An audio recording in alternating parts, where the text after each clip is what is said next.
Hello, it's Brad Laurie or BlockchainBrad, and today I'm talking about two startups. Namely, they are Quarkchain and UDAP. With me, I have two key members of both teams. Firstly, we have Anthurine. She's a core member of Quarkchain and always been a great leader and voice for the marketing and for all that is Quarkchain. Thank you very much, Anthurine, for being here today. Hi, Brad. Nice to see you again. Likewise, it's always great to catch up. We also have one of the co-founders of UDAP. His name is Bing, and he's here to explain the very first dApp that's coming onto Quarkchain. Thank you very much, Bing, for being here. Hi, thanks, Brad, for inviting me. You're very welcome. Now, for those of you who are wondering why we're doing this, it's really to provide key information, education, and an insight into what UDAP is all about in connection with Quarkchain. But I'd also like to thank Quarkchain for essentially supporting this channel. Typically, I've done a whole plethora of free content, but Quarkchain have stepped up with UDAP and they are supporting this, so I do thank you both for that. Now, let's start for a moment. Let's get a bit of understanding, perhaps with you first, Anthurine, in what Quarkchain is essentially, and then Bing, we can move across to you to get an understanding of UDAP. Of course. Yeah, so for people who don't know me, just a short introduction. So my name is Anthurine. I'm the CMO and also founding partner of Quarkchain. So I have been with Quarkchain since the first day. Before I started Quarkchain, so I spent 2 years in Wall Street and also 5 years in Silicon Valley. So all tech company doing product strategic and also analytics. Yes, and I can vouch for that. I've actually met you a few times and I've always truly found you to be professional. And that's not because, I'm not saying that because of any of the relationships, whether it be business or otherwise, you genuinely are in that sense compared to so many others we see in the space who are there for different motives. Yeah, sure, thanks. Also, in terms of Quarkchain, I think most of the people already know us. We are our infrastructure of blockchain and started in Silicon Valley with a group of engineers from Google and Facebook. And everyone knows us as Scalability. Basically, we're the first platform using state sharding, this technology, which Ethereum 2.0 trying to do, but we already implement that. Yes. And you were very, sorry to interrupt you, but you were very early, Anthurine, in this. I remember talking to you years ago, actually, and with that sharding approach that you implemented, it's interesting to now see so many other sharding projects emerge. Exactly. But the key point you make is that you're now post-mainnet. You're a long way ahead compared to many of these theoretical startups. Yeah, I remember last year we had to educate everyone what is sharding, so why it can make like a blockchain more faster. After the mainnet, actually we want to tell people more about the sharding because all the other sharding projects, they can only add exactly same shards, which means they have to stick with one consensus, one virtual machine, one ledger, and one tokenomics. So that's why you have to choose either POW or POS or depose or whatever, right? Makes a lot of sense. But you're different. So talk us through how you're specifically different in your sharding technology, especially given now that you are post-mainnet and we can test it and we can see it. Exactly. Yeah. So for Quarkchain, we are very different. So all these shards we added in, it can be the same. It also can be different. When I say different, is virtual machine, consensus, tokenomics, and ledger all can be different. So in that way, you don't need to make a choice. Like I said, like POW or POS or depose, they can all exist in the Quarkchain infrastructure. And later on, if some new technology came out, it can also be implemented very fast as well. So that's the most important part. And essentially, we're talking about sharding agnosticism in the sense that you have the optionality there. You have the suite of options for platforms even, so that you're not limited by any means. That's the point you're making, is that right from the outset, you're not conditioned by anything to embed the benefits of sharding. Yep. Okay. Now, what about you as well, Bing? Now, you are leading out as a co-founder a new project called UDAP, but give us a bit of a background in yourself, mate, and where you've come from to build this. Okay, I worked for IBM in Canada for about a couple of years as a system architect. And we were working in a middleware technology for IBM.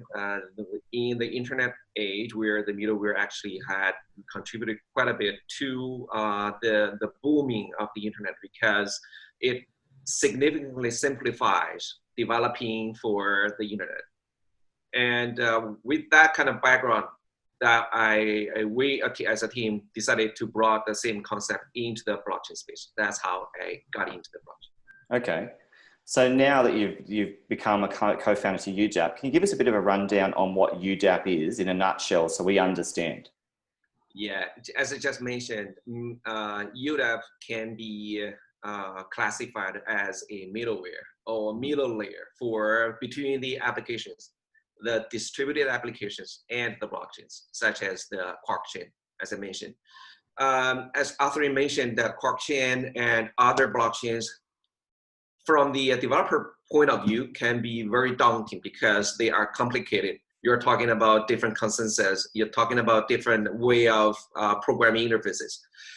From our point of view, I think there's quite a bit of improvement that can be done to help the developers, either the traditional internet application developers, how to bring them to developing for the blockchains. Right. That's the job of UDAP, which is the bridge between application developers and the blockchains. And it sounds like also, given your experience, some of the names you mentioned, pre-blockchain and pre-involvement in Quarkchain, you're clearly going to leverage that, I would imagine, with all of your skill sets with your team, because you're going to bring those mainstream entities into blockchain. Yes, that's definitely.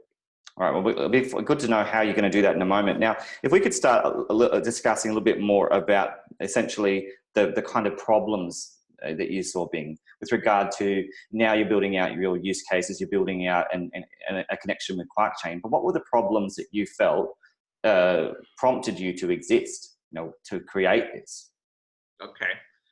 Some of the problems are actually the same problem that Quarkchain and such and us are trying to solve. For example, the scalability part.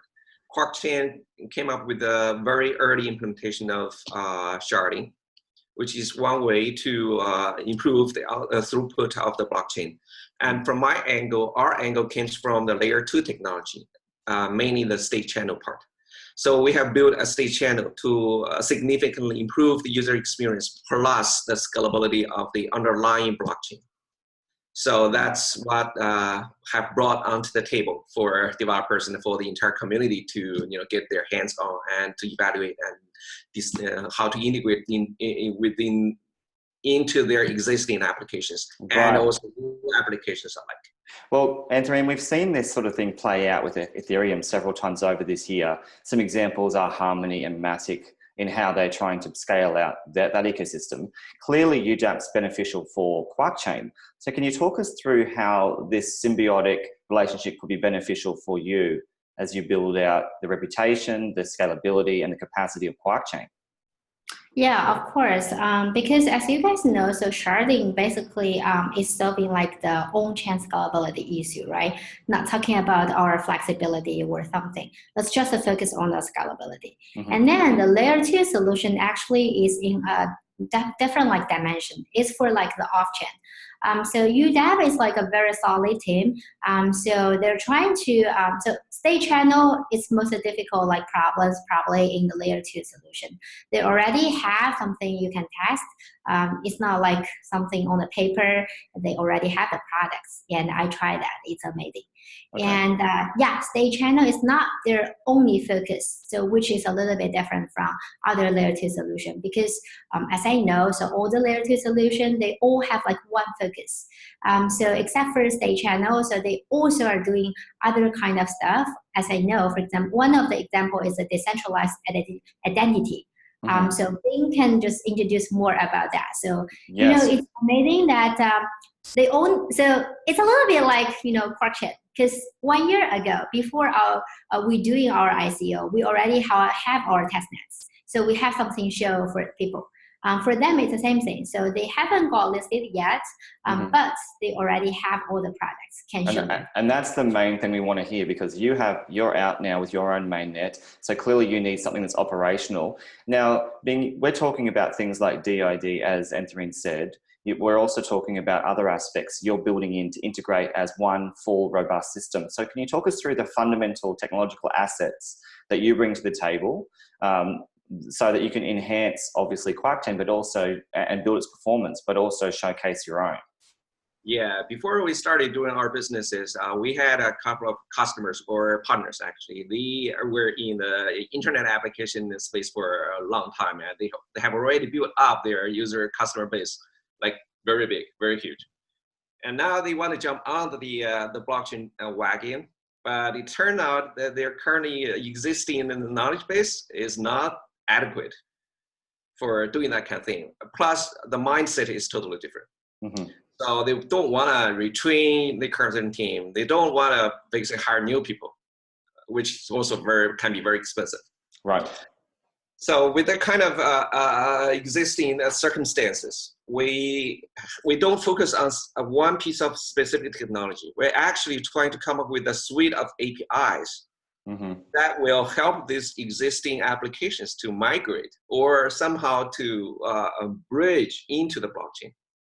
So DID is just part of part of the many problems. Well, give us some more examples. So you've got state channels, you've got DID, clearly you've got more. You've got identity issues, you've got do tweeting in a decentralized way, and you've got issues with the fiat currency because their customers don't know anything about crypto assets. They don't own any BTC or ETH. Whatsoever. Sure. And clearly one of the benefits for you as well, Bing, is that many people in the enterprise sector and the private sectors and even government sectors, many of them have no clue really of this kind of revolution that's going on right now. And they can potentially be clients, both of you and even Quarkchain indirectly through you. So in this respect, have you thought about any terms such as SaaS models, or, we hear other terms as middleware? How would you regard yourself in this context? We call ourselves blockchain as a service. Got it. So you're a BaaS. From another blockchain as a service part, because we're still a layer higher than that. Because right now, Microsoft, I think there are a couple of other providers such as AWS are also wrapping up some underlying infrastructure and call them blockchain as a service. But for our part, actually, we put another on top of it and significantly improve the user experience. I mean, talking from the developer point of view, and simplifies it quite a bit. They don't need to touch anything about blockchain. They just thought it was something just like an Infura. Right, and that's sort of what we want to hear. And Anthurine's mentioned that she's seen the interfaces, and it has to be seamless. It has to be almost where the technology underneath it is really invisible for that everyday uptake and for seamless applications. I think, exactly. For the future. So Anthurine, in that context, how's it been for you and the team as you've had that privilege of having the insights into UDAP, making these key decisions to onboard them? Have you found, and the team found, that they had good experiences and given good feedback in just the general position they're in with their technology? Are you talking about the layer 2? Yeah, in terms of the things that you've seen, obviously, because making the decision to onboard UDAP has been significant as the first one. So how has the team experienced the technology as you decided to onboard this?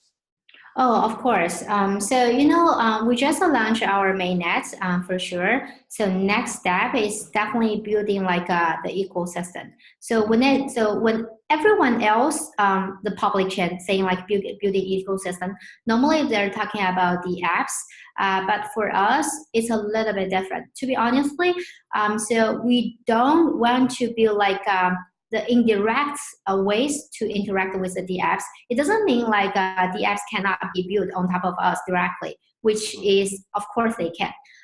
But we're thinking about, through, interact with a layer 2 solution and also interact with other vertical public chain, it will be more easier because our strength is always in underneath. It's always in infra. So we provide scalability, good storage, and good developer too, something like that.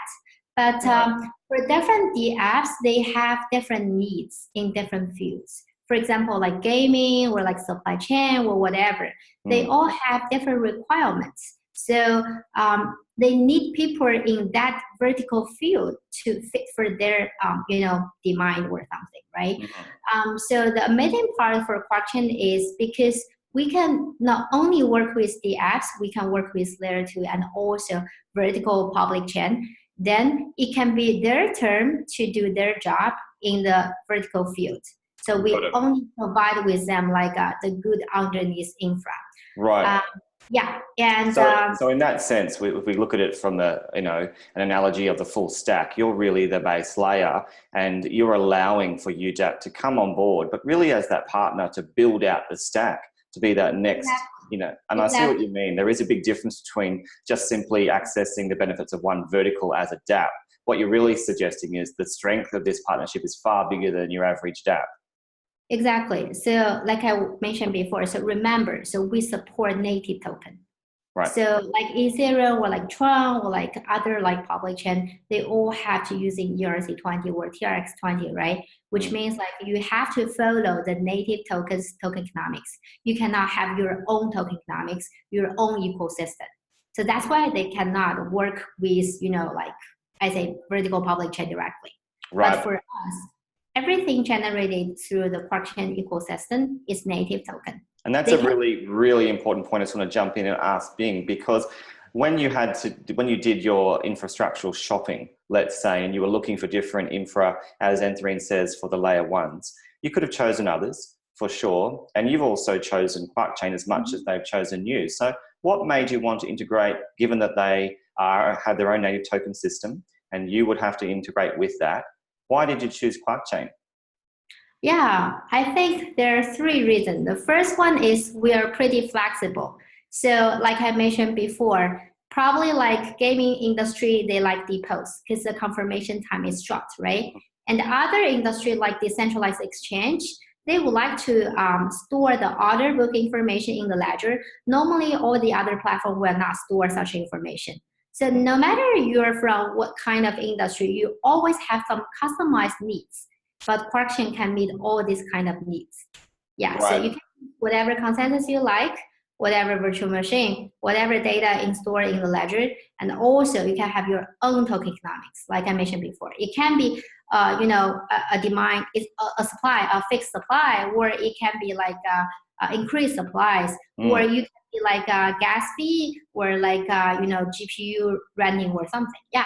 Well, given that you must have a long pipeline of startups that want to integrate with you, and we'll find out more in a moment, Anthurine, but I want to ask Bing as well, because clearly, Anthurine's pitched us on why Quarkchain has the assets and has that sort of flexibility built in.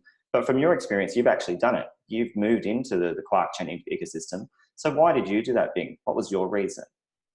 I guess there are 2 aspects of this issue. One is from technology side, as Anthurine mentioned, that the flexibility that Quarkchain is providing us is immense. We started with the Ethereum, of course, which has been the most stable platform for a long time, and which still is stable in many fronts. Quarkchain gave us the vision that we're talking about different customers, since we're dealing with many different type of vertical industries, such as ticketing, such as sports, such as gaming, such as decentralized trading, that's such. So different customer has different needs for their own token economy, right? Right. The Quarkchain, from that angle, is a perfect match for us.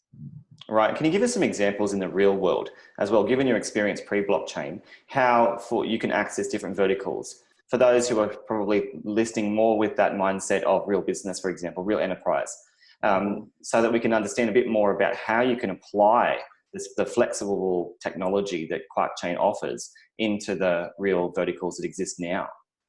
Okay, so one of my partners is a ticketing company, which is selling like let me see, 100 million Chinese yuan per year, that kind of ticketing company. Right. It's a number 2 or 3 right now in China. and they want to bring their current businesses onto the blockchain to have a decentralized, trustless, and more streamlined business partners with their upstream and downstream. Okay. Because they're really an ecosystem rather than a single company buying tickets, selling tickets. So yeah, for them, have their own token economy is very important. And secondly, they want something very cheap, because for some of the tickets are cheap. You only pay like $2 for a ticket. Okay. If you want to resell it and put it in a liquidity, the cost associated with it is very sensitive. Mm-hmm. So for us, we need to shop for something that give us a very low confirmation time and plus a very low gas fee. Right. So your clients essentially are basically giving you some information of what they need, and then you have to try and support them by providing the best options. In Quarkchain, because they're flexible by design, they give you all the suite of options there, which is quite interesting. So in that sense, you've had experience with Ethereum before. Do you find from your comparative analysis that Quarkchain has been cheaper as well? Yeah, it's more than an order of cheaper than that. Mm-hmm. Okay, so more flexible. You're not having to rely also on one single language with Solidity, for example. You've got a lot of built-in structures there for Quarkchain to just basically open up the possibilities. Now, how important for either of you to ask is enterprise in this? Because really, because mainnet's now there for Quarkchain, surely it's open for business when many are not even close because they're still in the theory. So Anthurine, do you want to talk us through that, just how valuable having a real mainnet that's viable now is? Yeah, talking about that, so it's talking more about what are the next steps Quarkchain trying to do after the mainnet. Right. I get a lot of people trying to ask that. So because, I can imagine for most of the platforms, so their answer is DApps. So they're trying to onboard as many DApps as possible. But as you know, majority of the DApps currently is still about the games. It's not that diversified. For us, to be honestly, what we focus is two sides. The first side is adding more function shards. As I mentioned before, every time when we add one more shards, it can be a different ones, right? It can have their own function. For example, if we adding something about privacy, so currently everything generated in Quarkchain, no matter you have privacy function or not, you will automatically enjoy this function. Okay. So the thing, yeah, it's just like if I add like a function B or C, everything generated in Quarkchain will definitely automatically have this kind of function. It's just like, so when people are trying to select, what are the platform I'm trying to use, not consider like the flexibility, right? So he will like, if I choose like Quarkchain, then I will automatically have function A, B, C, D, although I don't have such one because they have in their platform and they let everyone inside to automatically adapt to this function. Okay. Then it will be a plus for them. And the second way we're trying to do is enterprise solution. So currently we already signed several contracts, which I cannot share the names here yet. Come on, Anthurine, we're friends. Can't you let us know? Of course, yeah. When the time is come, we'll definitely let you guys know.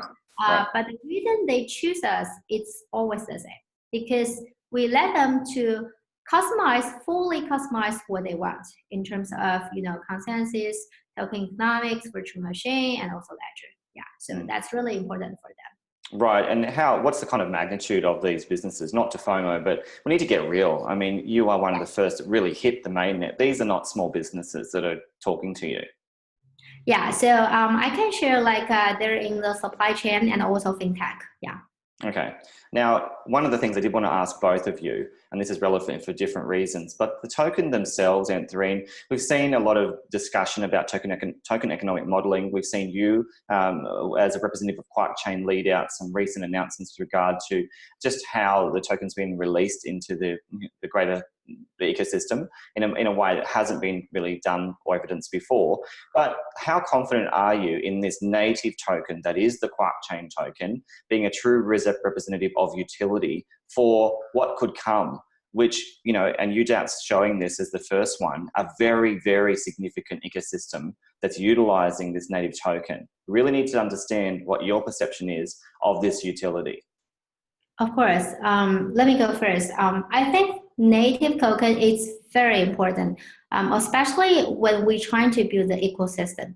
For example, it's just like if we want to work with like the vertical like public chain or like layer 2 directly, then they need to have their own ecosystem, right? So it's not like only Quarkchain can have an ecosystem. Then if they don't have ecosystem, they will simply become a DApps, right? So if there are like some DApps built on top of them directly, then they would like to say like, okay, if you want to do transaction fee, you have to using my token instead of the Quarkchain token, right? So we give them this kind of benefits. Basically, they can design the token economics using their own token in their own token, their own ecosystem. Right, and as you build, you build Anthurine, surely that's going to affect your own native token as your whole ecosystem grows. And let's say we're talking a year, you're not going to be talking about solely one ecosystem such as UDAP onboarding. It's going to be a lot more than that. So what does that mean for your token? Oh yeah, so Quarkchain will be a niche. So it will be generally be used in the whole infra. So think about that way. There will be a lot of things to use that. So currently, if everyone in board, they have like 2 shards to begin with, which can meet their needs totally. But as you can see, like, Facebook and a lot of Line, a lot of companies trying to get into this field. So definitely there will be more users, right? And then 2 shards definitely will not be enough. Then people need to have like more shards. But if you like to add more shards, then you have to use Quarkchain to do that. Makes a lot of sense. Exactly. And also, so we're thinking like currently we support like POW and POSW. POSW is a combine of POS plus POW. So later on, we're going to add other consensus, for example, like depose or whatever. So for this shard, so they may have their own token, but the most important thing is they have to stake in QKC as well. So QKC will be underneath like, a tool or something in the whole infra. And also think about like, the name, the internet name. So if you want to doing some like ICO or using like different names, at the very beginning it's like free, but later on if you want to have some special name, then you have to use QKC. Yeah. Right. So there's a lot built in for the potential of this token. Exactly. And I think that was really important. I asked you that because obviously people from the more crypto sort of frame or mindset, they tend to look at price and that somehow they think that reflects the quality of the ecosystem, but it's not always the case. Because obviously the challenge right now is to try to build out the ecosystem. So how concerned are you sometimes when you see the fluctuations and the speculation in the marketplace for either of you? Is it something that bothers you at all as you're busy trying to build technology? I think the fluctuation, especially the price, is because the market is at a very early stage. Because everything haven't been built yet, right? For example, even for us, it has been like more than 1 year. We are still just deliver the mainnets. That's it. But as time goes by, to be honestly, I don't think it takes like a much longer time because all the giants and the internet company, like they all get into this space, which will push everything forward like very fast. At that stage, like we said, the time goes by, it will show our benefits, will show our strengths better. Absolutely. Because, in 1 or 2 years, many other new technology came out. What can you do for the existing blockchain? Are you adapt to that through a lot of effort, or you just abandon to generate like a new chain? Yes, and it's exciting. Adapt to the new technology, adapt to the new things. Yeah. So it's revolutionary, really, the DLT more generally, not just blockchain. And really you're part of that first iteration, that first wave that's moving forward. And you're also situated in one of the big hubs of the world, being in San Francisco or just outside in the Bay Area. That is a hub. Google's based there. You literally know, Anthurine, what's going on. And now you've been there, and now you're also situated in China as well. You certainly know that space. So across the globe, you've had experience in the technological hubs of the world. Now, with regard to UDAP, you're also considering now launching in an IXO, something new to me. I had to actually double check to make sure that there was something. But what is an IXO and why are you doing it? Well, IXO actually is, I would say, incubated by one of the public chains or exchanges. It's one layer deeper than the general IEO. Mm-hmm. And since the Quarkchain has been very generous to sponsor our listing, the tokens going public, giving the liquidity to our early investors. Mm-hmm. So that's very generous of them to sponsor us into this IEO. So basically, it's an IEO sponsored by one of the significant partners. Okay, so Anthurine, do you want to comment on that as well? IXO, what's your take on this? Why not just do an IEO or do something like we've seen the Dutch auction, for example, with Algorand? Why not do something like that? Why the IXO? Yeah, so to be honestly, IXO is just like from my side, it's like more advanced like IEO. Yeah, instead of using like a platform token directly, you're actually using the the platform. With the platform here is like Quarkchain. It's not like an exchange token, for example, like QKC. So basically, in short word, is you are using QKC to participate in initial offering, which will be listed in the exchange right away. And the reason doing that is like, all the exchanges doing like IEO right now, like Binance, Huobi, and everyone, right? So Binance has like a very good reputation, so he can guarantee the quality of like a product. But not all the exchange, probably they have like a technical ability or other ability to tell whether this project is good enough or not, right? Right. Yeah, with like but for existing like public chain platform as us, so we have our own reputation. Actually, we're using our reputation to help people to identify, okay, to guarantee this is like a really good product. That's a big bet. The fact that it's an IXO means that it's directly linked in and tapped into your ecosystem, not indirectly in any way. So you're literally putting your own reputation up and saying, we really, really do stand by you because we're going to offer our whole system to you to start through the IXO. So that's why Quarkchain fully support this like UDAPs like IXO because we believe this is like a win-win. It's better for our ecosystem, and also we really think it's like a very technical and good product. Right, and you must have done a lot of due diligence and a lot of assessment and research. As you know, we're quite technical. Yeah, well, I did want to ask you that, just for those who are considering in the future, perhaps UDAP itself, what was the process that Quarkchain went through? And I'm sure, Bing, you could attest to this, someone who went through it as more of the, the client, essentially, the first one to pitch that you wanted to work with Quarkchain. Anthurine, what was the process that you guys went through to assess the quality of UDAP? I think always the same. So when we judge our partnership, so we're quite, careful. So definitely we need to go through their code, and we need to test like the possibility of achieving what they promise. And also we need to do due diligence about the team members' background, right? At least like you're like a real person, so your like working experience has to be exactly right. Yeah. Right. And also we would like to stick for a product has the same type of like working style like us. Because different projects, they do have different like working style. Someone is like more technical, someone is like, as you know, like more marketing style or something. Right.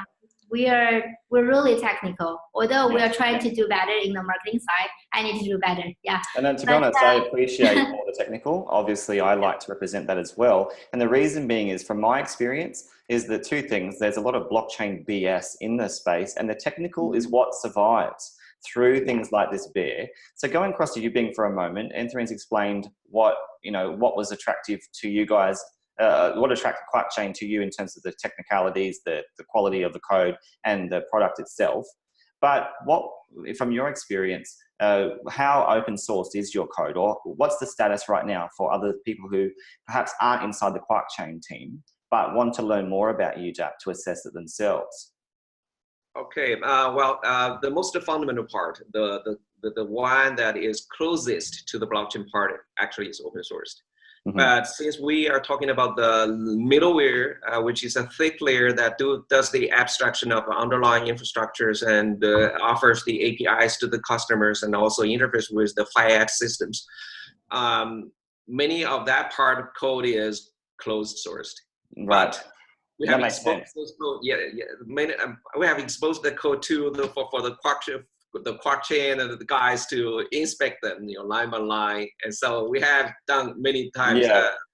I would have suspected that, but they would have had to check that. But what you're saying is that it's proprietary check because you don't want people appropriating that technology, so that you have that secret source. You have the quality of the code for the purpose of the enterprise and for the purpose of what you're doing. Makes a lot of sense. Now, with the IXO, going back to that, let's talk about dates. Let's talk about when this is all going to roll out. Yeah, sure. So basically, the IXO will happen in an exchange called Pixago. So it's like a new but very popular exchange recently. I know a lot of people have been talking about that. And all the details actually can be found in their website. So in short, depends on how many QKC you hold, then you can claim different tickets. And then by using the ticket, there will be a lucky draw. So if you're lucky in love, then you will get into like a whitelisting. Yes, it's the same thing as like a IEO.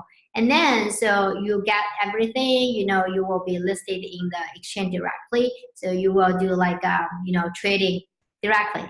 It just, the process is pretty similar to all the other like IEO, except the ones you're using is not like a Pixago currency. It's actually QKC. Yeah. Right. And having seen BNB, for example, or Binance and play out with the way in which they've governed their IEOs, sounds very similar in the way in which everything's going to funnel through Quarkchain, through the QKC. But then I wanted to talk to you about that in the context of exchanges as well. What does it mean for UDAP in the future? Because obviously you want to be as liquid as possible on a number of exchanges subsequent to your release. So are you thinking in that direction as well, Bing, with your team?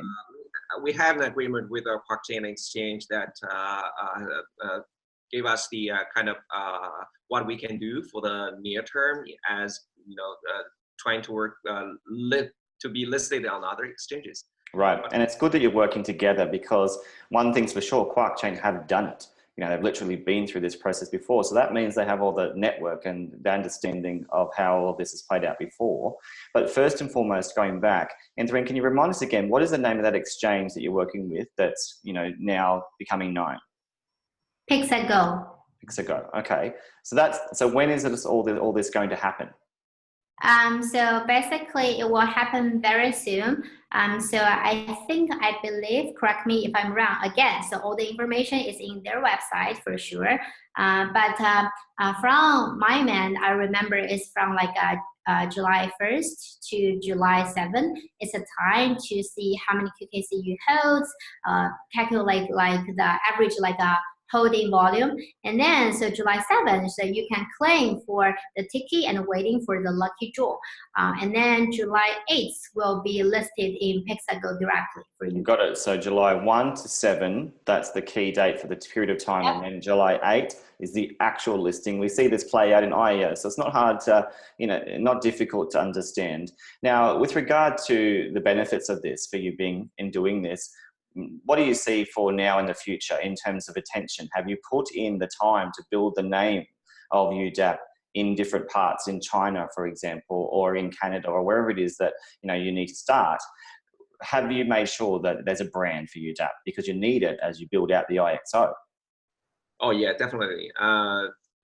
As I said before, Quarkchain has been very generous and very helping us to bring our name and the technologies to broader communities as well. So Quarkchain has its own amazing community. So they have introduced us to their community to let them existing supporters, early investors, to know us more and maybe think about use cases for our technologies. Right. So, and that is an asset in itself. And I think I'm glad we're talking about this, because the network that Quarkchain brings to the table for you isn't just their technology. It's literally their community that they've spent a long time building. So it allows you to sort of bypass the challenges inherent with doing it yourself and sort of piggyback on their reputation and their brand and their reach. We thank Quarkchain for their technology support and also the community. Their early investors plus their customers. And so investors would find that the Quarkchain plus the ecosystem of Quarkchain will prove very valuable long term. The project owners, some of those business partners may find that the UDAP is a perfect match to somehow bridge between application layer and the underlying infrastructures. Even though I know that Quarkchain has simplified interface for application developers, we still believe that UDAP will bring that into one layer higher, go do the work in what should I say, closer to the user experience part. Especially we need something from off-chain, which is we don't have. Yeah. Absolutely. Well, it's been really interesting to hear about the onboarding of UDAP into Quarkchain. Now, there's obviously a huge plan for both of you in the future. We might start with you, Anthurine. What's the vision, given that this is the very first one to onboard into this new construction you've built with the IXO? What's in the pipeline in terms of potential businesses to onboard and follow through and follow up on UDAP subsequently? Are you talking about, so what are the business partner we are going to onboard on Quarkchain after UDAP? Well, if you want to tell us, what's the vision for the rest of the year for Quarkchain? What does this mean? How important is the first trial of this IXO for Quarkchain to really showcase what you can do? Of course. I think, so we definitely were trying to onboard as many business partner as possible in different ways. So IXO is something we tried. It's also our first time. So it doesn't mean we will only using this way to onboard our partners. We may use different ways for sure. But turns out, hopefully it will be a successful try. Also in terms of what are our goals in the next years, right? Next few years. As I always mention, we're going to add in more functions into this infra. So when people are on board, they will automatically have something they don't have, enjoy some benefit they don't have. Right. We're also continue to work with enterprise solution in different fields to help them customize their needs. To be honestly, I just want to continue with some question you just had before. So sure. How do I view the price, volatility about the project? Like I mentioned, it just a starts. The ecosystem haven't fully built yet. It still takes time. Even for some big platform who already have some DS, I don't think that's so-called an ecosystem. Because ecosystem doesn't mean single game or something, right? It has to be a lot of different fields, and it shouldn't be only the apps. It has to be vertical public chain, layer 2, and all these kind of things, right? And because of Quarkchain's infra design is very different from other public chain. To be honestly, it's a little bit like Polkadot's. Basically, all the existing blockchain can be forked as a shards, and we support cross-shard transaction, which is cross-chain. Right. The only difference is all the other chain can be fully customized, can be any consensus, any virtual machine. And that's a huge deal. If you're able to give that flexibility of building out a network of blockchains, that's really what Quarkchain is. It's that option to build your own blockchain on your infra with a complete suite of options right there for you as tooling to pick whatever you want. And UDAP is the first to do this. So in that sense, I want to move across to you for a moment, being now, what's your plan and vision for the future, even this short-term period until the end of this year? What do you envision as something that's going to eventuate for you subsequent to the success, hopefully, of the IXO? We are very much into the application space. As I said, UDAP is all about user experience. Mm-hmm.